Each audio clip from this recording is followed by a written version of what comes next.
మీరు చూడాలనుకున్నదే మీరు చూస్తున్నది SV99 న్యూస్. నగర్ను క్రైమ్ ఫ్రీ సిటీగా మార్చుకోవాలి. మున్సిపాలిటీ నుంచి కార్పొరేషన్ అయింది కాబట్టి పోలీసింగ్ కూడా అత్యాధునికంగా ఉండాలి, కార్పొరేషన్ తగ్గట్టుగా ఉండాలనే ఆలోచనతోటి మహబూబ్ నగర్లోని ప్రతి వీధి, మెయిన్ స్ట్రీట్స్, ప్రధాన వీధులు అన్నీ కూడా ఫస్ట్ ఫేజ్లో సీసీ కెమెరాలో కవర్ కావాలి. అవన్నీ కూడా మానిటరింగ్ చేయాలా. ఎక్కడ ఏ క్రైమ్ జరిగినా కూడా ఇమ్మీడియట్గా డిటెక్ట్ చేసేటట్టు ఒక వ్యవస్థను ఏర్పాటు చేయాలని చెప్పి కూర్చొని నిర్ణయించుకోవడం జరిగింది. ఆ నిర్ణయంలో భాగంగా ఎస్పీ గారి ఆదేశాల మేరకు 1 టౌన్ 2 టౌన్ సిఐలు ప్రధానంగా దాదాపుగా ఇప్పటి వరకు 200 కెమెరాలు ఎన్ని ఫిక్స్ చేసింది, 200 దాదాపుగా కెమెరాలు ఫిక్స్ అయినాయి. ఇంకా 300-400 కెమెరాలు ఫిక్స్ చేయాల్సి ఉంది. దానికి పట్టణంలో చాలామంది వ్యాపారవేత్తలు డొనేషన్ రూపకంగా ఇవ్వడం, కొందరు క్యాష్ ఇవ్వడం, కొందరు టీవీలు, ఎల్ఈడి మానిటర్స్ ఇటువంటివన్నీ కూడా ఇవ్వడం. మన ముడా చైర్మన్ గారు కూడా 25 lakhs ఈ సీసీ కెమెరాల కోసం ముడా నుంచి ఇవ్వడం. సో సమిష్టి కృషితోటి ఈరోజు మహబూబ్ నగర్ కార్పొరేషన్ ప్రధానమైన కూడల్లో, చౌరస్తాల్లో సర్వలెన్స్ అనేది మనకు 24/7 జరుగుతూ ఉంది. గతంలో ఎప్పుడు కూడా చేయని ఆలోచన ఇప్పుడు మనం చేస్తూ ఉన్నాం. దానికి పోలీస్ సిబ్బంది ఒక ప్రెస్టేజ్గా తీసుకొని అందరి దగ్గరికి వెళ్ళి ఒప్పించి ఈ సీసీటీవీ కెమెరాలన్నింటినీ కూడా పెట్టించడం జరిగింది. గతంలో 2 నెలల క్రితం ఎస్పీ గారితో కొన్ని సీసీ కెమెరాలు ఓపెనింగ్ చేసుకోవడం జరిగింది. ఇప్పుడు ఇక్కడ 2 టౌన్ పోలీస్ స్టేషన్లో కొన్ని కెమెరాలు ఓపెన్ చేసుకోవడం జరిగింది. ఇవన్నీ కూడా కమాండ్ కంట్రోల్ సెంటర్గా ఎస్పీ గారి ఆఫీసు హెడ్ క్వార్టర్స్లో ఈ కెమెరాలన్నీ కూడా అక్కడ చూడొచ్చు. మనకి ఎక్కడ క్రైమ్ అయిందని తెలిసినా ఇమ్మీడియట్గా ఆ పర్టికులర్ డే వెళ్ళి కూర్చొని ఆ రికార్డ్స్ చూస్తే ఆ టైమింగ్ ప్రకారంగా ఖచ్చితంగా ఎక్కడో దగ్గర మనకు దొరుకుతారు. ఎక్కడ క్రైమ్ చేసినా, ఎటు పోయినా కూడా మొత్తం మహబూబ్ నగర్ టౌన్లో అన్ని సీసీ కెమెరాలు పెడితే ఎక్కడ కూడా ఎస్కేప్ కాకుండా ఉండొచ్చు అనే ఉద్దేశంతో మంచి కార్యక్రమాన్ని మహబూబ్ నగర్ పోలీస్ నిర్వహించింది. చాలా దిగ్విజయంగా కంప్లీట్ చేస్తూ ఉంది. ఇంకా ఇదే విధంగా ముందుకు పోయి ఇప్పుడు దాదాపుగా 200 కెమెరాలు అయినాయి. ఇంకా ఎన్ని కెమెరాలు కావాలంటే అన్ని కెమెరాలను ప్లానింగ్ చేసుకొని స్టెప్ బై స్టెప్ ఒక్కొక్క వీధి, ఒక్కొక్క జంక్షన్ కవర్ చేసుకుంటూ టోటల్ మహబూబ్ నగర్ కార్పొరేషన్లో ఏ ప్రధాన వీధి కాదు కదా, గల్లీలలో కూడా సీసీ కెమెరాలను మనం ఏర్పాటు చేసుకుంటే ఖచ్చితంగా క్రైమ్ తగ్గుతుంది. అలాగే మనం సీసీ కెమెరాలు ఉన్న విషయాన్ని కూడా మీడియా మిత్రులు ప్రజలకు చేరవేసే కార్యక్రమం చేయాలి. ఎక్కడెక్కడి నుంచో గ్యాంగులు మహబూబ్ నగర్కి వస్తూ ఉన్నాయి. ఇంతకుముందు సిఐ గారు చెప్పినట్టుగా హర్యానా నుంచి కూడా గ్యాంగులు ఇక్కడికి వచ్చి ఆపరేట్ చేస్తూ ఉన్నారు. ఒకసారి మన సీసీ కెమెరా వ్యవస్థలు ఏర్పాటు చేసుకుంటే ప్రజలకు తెలిసినా తెలియకుండా దొంగలకు తెలిసిపోతుంది. ఏ నగరం విజిలెన్స్ సర్వేలెన్స్లో ఉంది, లేదు. సర్వేలెన్స్ లేని దగ్గర వాళ్ళ యాక్టివిటీస్ ఎక్కువ ఉంటాయి. మనం మానిటర్ చేసుకుంటూ ఇక్కడ సర్వేలెన్స్ చేస్తూ విజిలెంట్గా ఉంటే ఇక్కడ క్రైమ్ యాక్టివిటీ తగ్గుతుంది. కాబట్టి మంచి కార్యక్రమం మన మహబూబ్ నగర్ పోలీస్ చేస్తూ ఉన్నందుకు వాళ్ళకు అభినందిస్తూ, వాళ్ళు చేస్తున్న ఈ ప్రోగ్రాంకు సంపూర్ణంగా సహకారం అందిస్తున్న అన్ని వ్యాపార వర్గాలు, అన్ని అసోసియేషన్స్కి, ఇండివిజువల్ మర్చెంట్స్కి, షాప్ ఓనర్స్కి అందరికీ కూడా హృదయపూర్వకమైన అభినందనలు తెలియజేసుకుంటూ, మిమ్మల్ని స్ఫూర్తిగా తీసుకొని ఇంకా చాలామంది ముందుకు రావాలని చెప్పి కోరుకుంటూ, క్రైమ్ ఫ్రీ ఉంటే మన కస్టమర్స్ కూడా పెరుగుతారు. క్రైమ్ ఫ్రీ ఉంటే మనకు వ్యాపారం డోకా ఉండదు, సెక్యూరిటీ ఉంటుంది. కాబట్టి మీరందరూ ఇందులో భాగస్వాములు కావాలి అని చెప్పుకుంటూ, మనం అందరం తలా ఒక చేస్తే ఎంత పెద్ద కార్యక్రమమైనా మనం చేసుకోగలుగుతాం.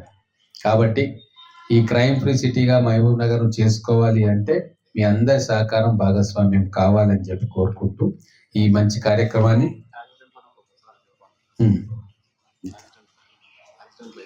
తర్వాత ఇక్కడ మనము రోడ్ నెట్వర్క్ని ఇంప్రూవ్ చేసుకుంటా ఉన్నాం. కొత్త రోడ్లు వస్తూ ఉన్నాయి. రోడ్లు ఫ్రీగా ఉన్నాయి, వైడ్గా ఉన్నాయి కాబట్టి స్పీడ్ కూడా పెరిగింది. మనం చూసినాం గత వారం రోజుల్లోనే ఎన్నో యాక్సిడెంట్లు జరిగినాయి. చాలా మంది చనిపోవడం జరిగింది. చాలా బాధాకరం. ఎంత మానిటరింగ్ చేస్తున్నా, సర్వేలెన్స్ చేస్తున్నా అర్ధరాత్రి పూట ఎవరో ఒకరు అకతాయి బైకులు తీసుకొని పోతారు, యాక్సిడెంట్ అవుతుంది, ఎవరినో కొడతారు లేదా వాళ్ళే స్లిప్ అయి పడతారు. అలాగే ర్యాష్ డ్రైవింగ్ తోటి కూడా చాలా యాక్సిడెంట్ జరుగుతూ ఉన్నాయి. ఈ రోజే దేవరకద్రకు సంబంధించిన వాళ్ళు మన కలెక్టరేట్ ఆఫీస్ ముందు ఆ డ్రైవర్ తప్పిదం తోటి ర్యాష్ డ్రైవింగ్ తోటి అది ఓవర్ టర్న్ అయింది, పల్టీ కొడితే చిన్నపిల్లలు కూడా చనిపోవడం జరిగింది.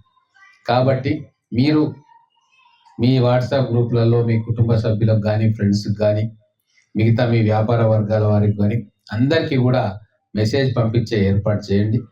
ర్యాష్ డ్రైవింగ్ కానీ, అలాగే సిగ్నల్స్ బ్రేక్ చేయడం కానీ, అలాగే రూల్స్ పాటించకపోవడం కానీ, ఇటువంటివన్నీ చేస్తే యాక్సిడెంట్లు అవుతాయి. ఒక్కో సందర్భంగా మనుషుల ప్రాణాలు కూడా పోతాయి, మనం చూస్తూ ఉన్నాం కల్లారా.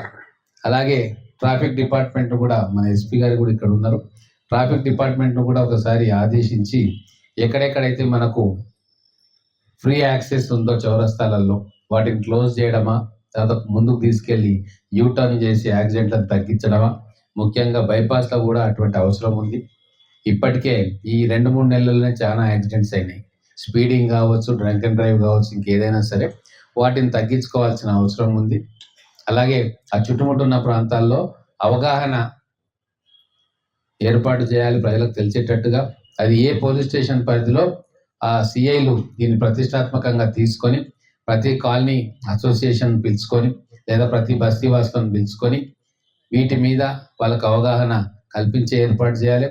ముఖ్యంగా ఎక్కడెక్కడైతే యూత్ ఉంటారో మోటార్ వెహికల్స్ ఉన్న వాళ్ళందరిది కూడా లిస్ట్ అవుట్ చేసుకొని ఆ లిస్టు తీసుకొని అందరినీ పిలుచుకొని ఒకసారి వాళ్ళకు సూచనలు సలహాలు ఇవ్వాలని చెప్పి కోరుకుంటూ ఈ కార్యక్రమాన్ని ఆర్టీఏ ఆఫీసర్స్ కావచ్చు, రోడ్ ట్రాన్స్పోర్ట్ ఆఫీసర్స్ మరియు పోలీస్ సిబ్బంది, ట్రాఫిక్ కావచ్చు, లా అండ్ ఆర్డర్ కావచ్చు, వీళ్ళు ఒక కోఆర్డినేషన్ చేసుకొని చేస్తే ఖచ్చితంగా ఈ రాబోయే రోజుల్లో ఈ ప్రమాదాలను నివారించగలుగుతాం, ఈ మరణాలను కూడా సంఖ్యను ఆపగలుగుతాం లేదా చాలా వరకు తగ్గించగలుగుతాం. క్రైమ్ ఫ్రీ సిటీతో పాటు యాక్సిడెంట్ ఫ్రీ సిటీగా కూడా మయోన్నతం చేసుకోవాల్సిన బాధ్యత మన మీద ఉంది. దానికి పౌర సమాజం సహకారం కూడా అవసరం. అలాగే పోలీస్ సిబ్బంది కష్టపడతా ఉన్నారు. ఈరోజు కూడా మన యాక్సిడెంట్ స్పాట్కి చాలా తొందరగా చేరుకున్నారు. మొన్న అయినా సరే, ఈ రోజు అయినా సరే వాళ్ళు అలర్ట్గా ఉన్నారు. వారికి కూడా మనం సహాయ సహకారాలు అందించాలి. వాళ్ళు ఎక్కడైనా రోడ్డు మీద వెహికల్ ఆపితే ఖచ్చితంగా ఆపి మన దగ్గర ఉన్న డాక్యుమెంట్స్ని వాళ్ళకి చూపించాలి. ఎక్కడైనా సిగ్నల్ వేస్తే ఆ సిగ్నల్ బ్రేక్ చేయొద్దు. ఒకవేళ పోలీసు వాళ్ళు చాలానే వేస్తే ఓవర్ స్పీడింగ్కి దాన్ని చాలా ఫోన్స్ వస్తాయి, నాకు చాలానే వచ్చినాయి సార్ ఏమైనా చెప్పు అంటే నేను చెప్పను అని చెప్తా. మీ అతి ఉత్సాహంతో ఇతరుల ప్రాణాలకు ప్రమాదం ఏర్పడే పరిస్థితి వస్తే ఖచ్చితంగా అది తప్పే అవుతుంది, నేరం అవుతుంది. దానికి చాలాన్ వస్తుంది. ఆ చాలాన్ కడితేనే నెక్స్ట్ టైం మనం జాగ్రత్తగా ఉంటాం. కాబట్టి మనం పౌరులుగా మన బాధ్యతను నిర్వహించుకోవాలి. మన నగరాన్ని ప్రశాంతమైన నగరంగా, క్రైమ్ ఫ్రీ సిటీగా, అలాగే యాక్సిడెంట్ ఫ్రీ జోన్గా మనం మార్చుకోవాలి. ముఖ్యంగా స్కూల్ పిల్లలు ఉన్న దగ్గర, కాలేజీలు ఉన్న దగ్గర మనం చాలా జాగ్రత్తగా పోవాల్సి వస్తుంది. ఎక్కడెక్కడైతే స్పీడ్ బ్రేకర్లు అవసరమో ఒకసారి మొత్తం టౌన్ రివ్యూ చేసుకొని municipal authorities, transport authorities, police విభాగం ముగ్గురు కూర్చొని ఒక కోఆర్డినేషన్ మీటింగ్ పెట్టి రాబోయే 1-2 రోజుల్లో ఒక మాస్టర్ ప్లాన్ తయారు చేస్తే ఎక్కడెక్కడ మనకు స్పీడ్ బ్రేకర్స్ అవసరమవుతుంది, ఎక్కడ స్పీడింగ్కి అవకాశం ఉంది, వాటిని ఐడెంటిఫై చేసి కార్పొరేషన్కి ఇస్తే వాళ్ళు ఖచ్చితంగా ఇమ్మీడియట్గా ఆ స్పీడ్ బ్రేకర్లను ఏర్పాటు చేసే కార్యక్రమాలు చేస్తారు. ప్రజల ప్రాణాల కంటే ఏది ఎక్కువ కాదు. దీని ఒక వార్ పుట్టింగ్గా మీరు చేయాలా. ఒక వారం రోజులలో నేను ఎక్స్పెక్ట్ చేస్తున్న ఈ 3 డిపార్ట్మెంట్లు కూర్చొని లిస్ట్ అవుట్ చేసుకొని పనులు మొదలుపెట్టి ఒక 15 రోజులలో టౌన్లో ఉన్న అన్ని కూడళ్లలో స్పీడ్ బ్రేకర్లను కంప్లీట్ చేస్తారని చెప్పి నేను ఎక్స్పెక్ట్ చేస్తూ ఉన్నా. మరి మా వాళ్ళు ఎఫిషియెంట్ అని నేను అనుకుంటా ఉన్నా. మరి ఆ ఎఫిషియన్సీ దీంట్లో చూపాలి.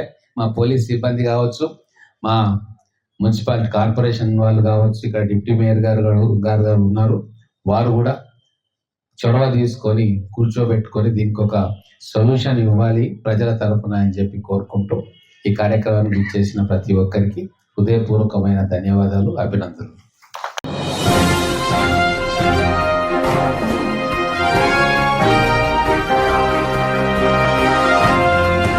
మీరు చూడాలనుకున్నదే మీరు చూస్తున్నది SV 99 న్యూస్.